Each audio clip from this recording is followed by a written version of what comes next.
settle it for us, Travis. Is this quarterback class good or bad? We've had people on over the last month to 2 months. We kind of started off our coverage for the draft with yourself jumping on, but specifically the top 5 guys. And the reason I'm kind of hinting at this is myself and Shawn.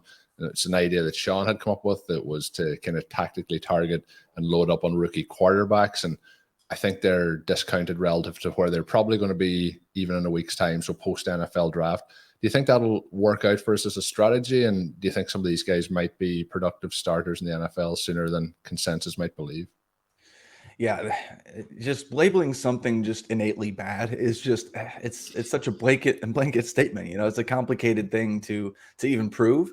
I don't think it's bad. I know that we just got spoiled from a profile perspective last year when we were talking about Trevor Lawrence and Justin Fields and coming off like the 3-4 year run of hype that they had, even coming out of high school, we knew that those players were going to be special. And then when you had players that were later risers like Mac Jones, like Zach Wilson, and then even Trey Lance, I mean, the unicorn that he was. And so we were spoiled last year just to see this mix of all these guys that we saw a crazy ceiling with. And that's not even throwing out Davis Mills, and we didn't see it with him. And maybe we thought the ceiling on Mac Jones was a little bit low, but this year is not just objectively bad from a quarterback perspective. I think that we have 4 quarterbacks actually that I think I trust. I mean, 5 maybe. Like I like Malik Willis. I like Matt Corral. I like Sam Howell, Desmond Ritter, and Kenny Pickett. He's probably going to be, the second quarterback selected, maybe even the first quarterback selected. But I'm probably the least confident of the top 5 guys in this class in Kenny Pickett. But I mean, Malik Willis, he peaked around 40% rushing yard market share. He can launch at 70 yards, and when you adjust for schematic variables, Malik's peak pass efficiency marks were near the 90th percentile. Matt Corral, another guy. I mean, his pass efficiency peaked around the 95th percentile, and that's even with all the interceptions he had in his 2020 season. And we know he can add some value with his legs. Sam Howell had 3 seasons.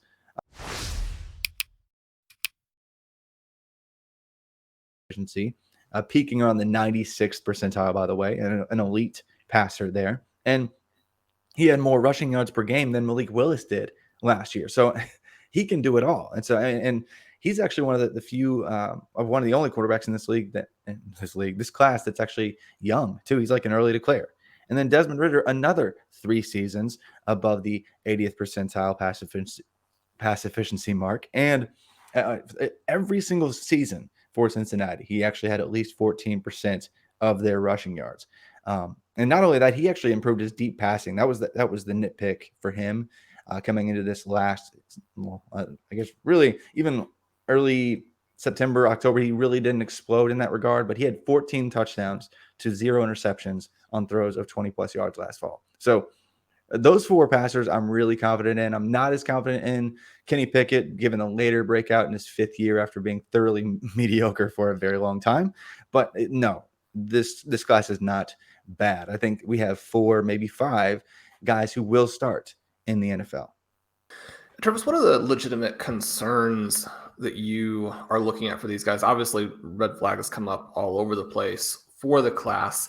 I guess I'm not as interested in or worried about Malik Willis, given just how many ways he can succeed and how early he's going to be picked. But some of these other guys, as we're trying to figure out what to do with them, you look at someone like Matt Corral, for example, and you're hearing, off the field concerns. You just mentioned that he looked good in some of your metrics, but he's also one of the guys who doesn't look particularly good in the adjusted metrics that you posted or that you published in the RotoViz rookie guide, where you're removing play action and the RPO types of plays. That is something that he is criticized for, that once you remove all of these kind of gimmick structural elements from his game, that there's not a whole lot left. I guess I'm not worried about Howell either, but Ritter, Pickett, Corral, those 3 guys seem like there might be some things that could make them huge potential busts. Mm-hmm. And one of the things too, I mean, you mentioned being spoiled by last year's class. One of the reasons I think that people have soured on, the early QB production in general is that class may have looked good, but the performance was terrible.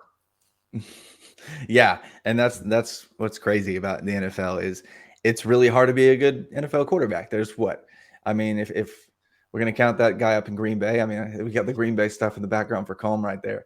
But he's an elite passer. You got maybe 4 or 5 other guys that we would call elite. We got this young core group coming up, but it's really tough to immediately succeed. I know a few guys make it look easy year one, but some of the greats did not look good early in their career. And so I think we need to remember that was the case. Drew Brees didn't look good until he was out of San Diego.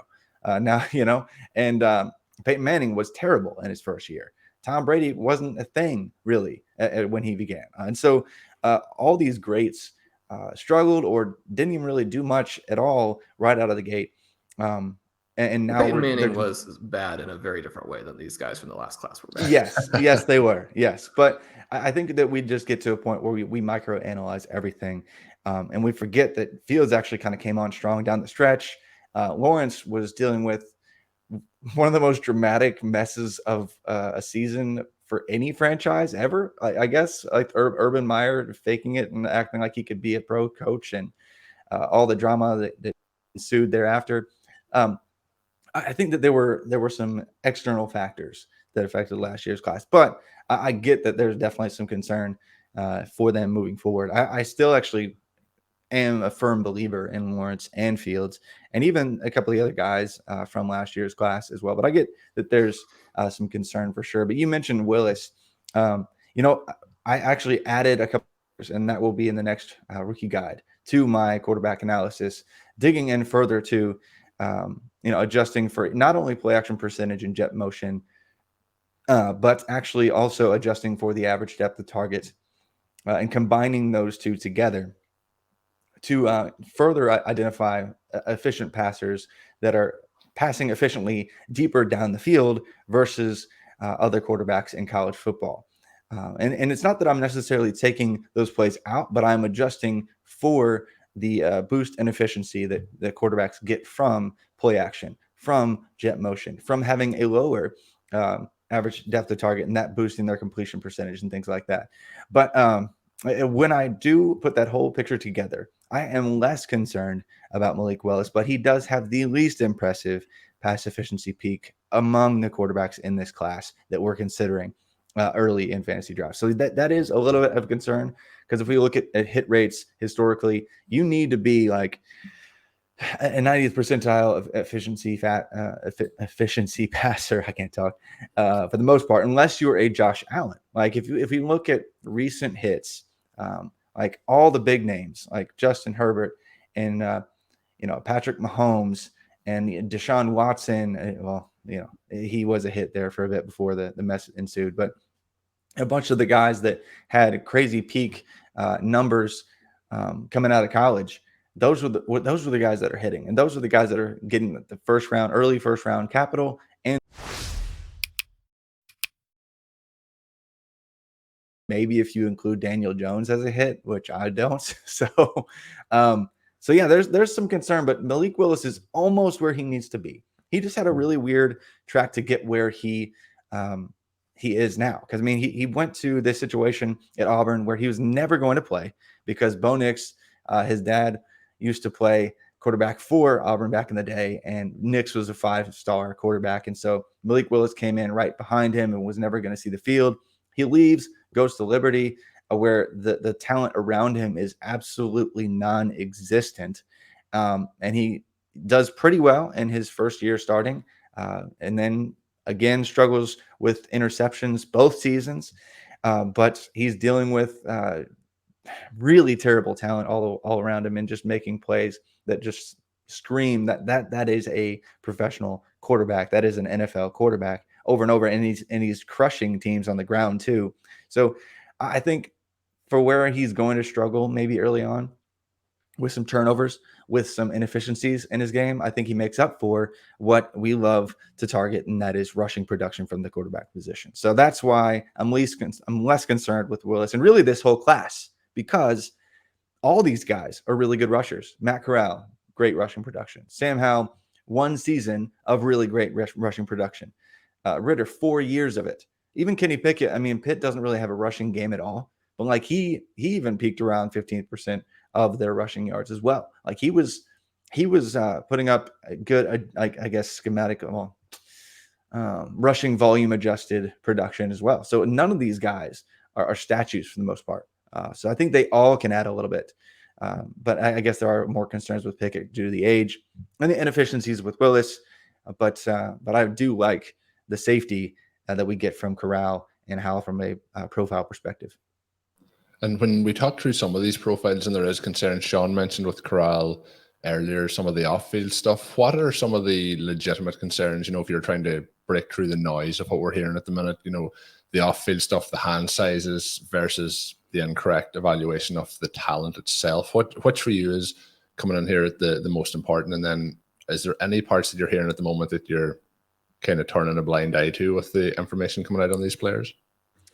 I think as long as they get the draft capital and the team invests in them early, I'm not really that concerned. So this close to the draft, I'm not going to make any adjustments off of last minute information that comes out. I mean, it's a different position, but I think of like, you guys remember that Laramie Tunsil thing that happened? Like somebody released a video of him smoking like an hour before the draft. Like an hour before the draft, and he was supposed to be this first overall pick, and then he drops and drops and drops and drops, and it's this big deal. And then he's still a star offensive tackle to this day. Like the talent, if you're an elite talent at a really important position, like quarterback or like offensive tackle, teams are going to find a way to keep you on the field and keep you on their organization. I mean, I mentioned Watson. That's a great example. Like there are all sorts of reasons why somebody could blackball him forever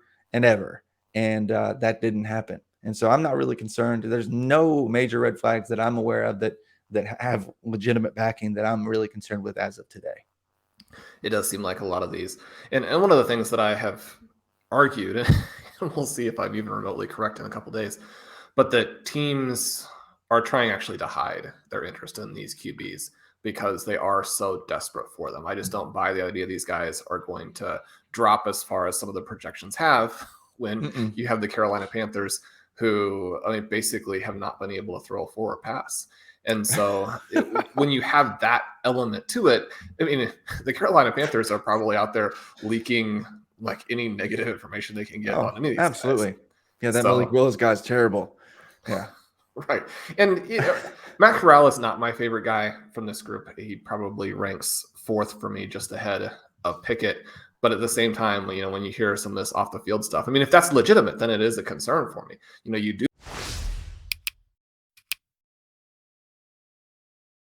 that. A lot of evaluators have him as the top guy. It's very easy to see why people would be like, yeah, you don't want him as the leader of your team. And, I think the Cleveland Browns decided they didn't want Baker Mayfield as the leader of their team. I mean, these are legitimate concerns, but only if the concerns are real. So, Travis, take us through the top five and just kind of give us a quick ranking in terms of how long you think these guys are going to be starters in the NFL.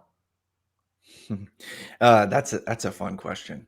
I think style of play and the efficiency as a passer and the ability to run, but run smart when he only has to. I think there could be some real longevity too.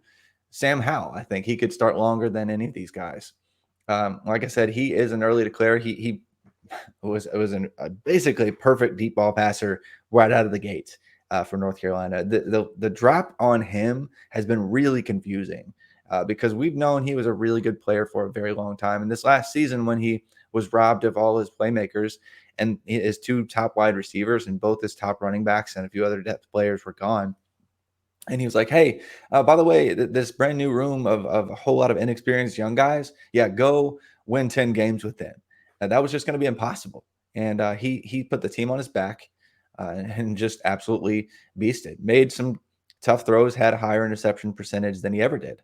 But, you can pick him apart. But he was just trying to win games, trying to do everything.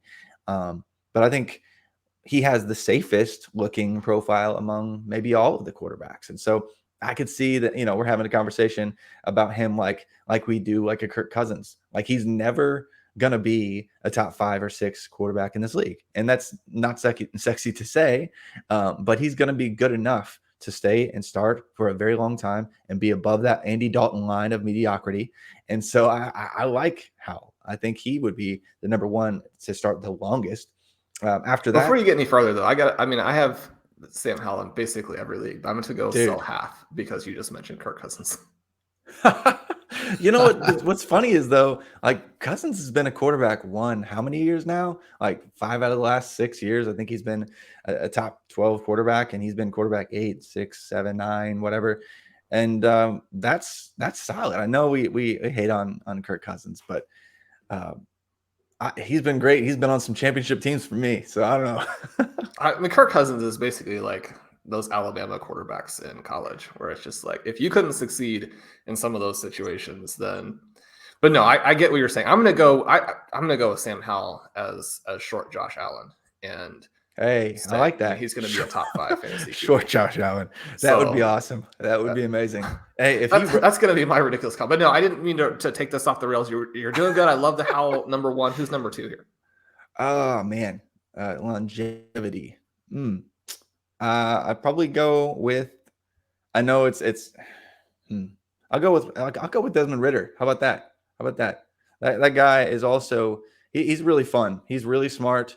He's really improved in all the areas that he needed to improve in, and he's been rising consistently throughout this entire draft process. I wouldn't be surprised if he was the 3rd quarterback taken in the NFL draft. I mean, he was in the quarterback 6 or 7 conversation even until late last November. Even despite what Cincinnati was doing. But he's just good at everything. And the processing, I think, against top level competition, he froze sometimes against Alabama, but that was the biggest stage you could ever play on imaginable. So I think I trust him to be a long-term guy. I would rank Matt Corral higher if my recency bias wasn't clouding my judgment. And I mean, honestly, he got hurt in the bowl game, and that stinks. And he is a little bit smaller, so I could see him getting hurt. He just plays angry and runs angry, and that's not going to work in the pros. And for the same reason, Willis, I think, would rank ahead of him here, being a longer term starter, because he's built a little bit thicker than Corral, and runs, I think, a little bit smarter too. Like he's more elusive and actually can get down and doesn't try to kill people like Corral does. Like I can't remember which game it was, maybe the Tennessee game, or he ran like 30 times as a quarterback almost. It was insane. So he Pickett 5th, mainly because I don't believe that Pickett's going to be a long-term quarterback anymore. I think I tried to sell myself on him just because of his crazy peak production. But the more and more I dug into it, the more I was just making excuses to make him fit, because like he was just not good at football for a long time, and then all of a sudden had a good offensive coordinator and the Bletnikoff Award winner, for the best wide receiver in football, Jordan Addison, and he looked a whole lot better. And so I'm not going to put him up on a pedestal. And then outside of that, Carson Strong, because he's Mr. Negative 300 rushing yards, and I don't care about that guy. So it seems like we're going to go poor man's Marcus Mariota for Ritter, and then Corral and Willis. Something's going to happen there. And then we have, your Kirk Cousins, Andy Dalton guy with Kenny Pickett. And really the difference between Kirk Cousins and Andy Dalton is just, whether or not you get to play with those elite receivers in a better facility at the end of your career there. Yeah, that would help. I mean, imagine if Andy Dalton was the Bengals quarterback now. That'd be a lot of fun. And, also imagine like the hand stuff, who as soon as like it started misting, that you're like, well, now they're never going to complete a pass quite like Andy Dalton. He would go from a very average QB to someone who like the ball would come out of his hand sideways and, end over end. And, every pass he would throw from that point. Yeah. Every pass once it starts raining from Andy Dalton is like Yeah, Brady it's Quinn like a Hail it's like Mary. on NBA Jam where when you're gonna shoot, I don't know if you ever played that basketball game, but back in the day, NBA Jam, you'd shoot a bad shot, and before it would even get to the rim, it would turn into a literal brick, and it would spin over like end over end, and it'd smack the rim because it was a literal brick. That's what it looks like. That's what came to mind for me. But anyway, for the 3 listeners that play NBA Jam in the 90s, there you go. Did you enjoy that clip? Make sure you hit that subscribe button to get more content from RotoViz. And of course, you can check out full-length podcasts at rotoviz.com/podcast. Available on all podcast platforms. Check out our wide range of content. Once again, rotoviz.com/podcast.